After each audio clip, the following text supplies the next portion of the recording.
మీరు Sunday school start చేసుకుంటున్నాం ప్రభా ఆది నుండి అంత వరకు మీరు మంచిని తీసుకోండి వాటి ద్వారా మనం తీసుకొని స్టోరీస్ ద్వారా వాటి ద్వారా మీరు మాట్లాడుతుంటారు వచ్చిన ప్రతి బిడ్డని ప్రలోభించి మనసుకి జ్ఞానం నిర్ణయించి మీరు వాటి దాంట్లో మెండుగా ఉంచింది జ్ఞానం పొందే ఉండే మీరు వెళ్ళి అయా మీరు మీ సన్నిధిలో పొందుకున్న భాగం అందరూ మీరు దయచేయండి చిన్న ప్రాంతం పాసం చేసుకున్నాం ఏసుక్రీస్తునామం నడుచున్నాం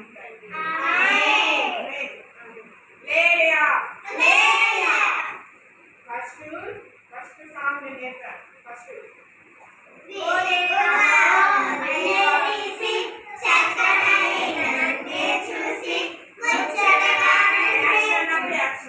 సాంగ్ అన్నప్పుడు no action no only singing అప్పుడే సాంగ్ ఒక్కడే పాడాలి యాక్షన్ చేద్దాం అన్నప్పుడు ఇంట్లో యాక్షన్తో చేయాలి ఓకే ఫస్ట్ సాంగ్ మీరు ఆటోలో ఉంచండి ఆటో పాడండి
అది నేర్చుకున్నాం ఓకేనా.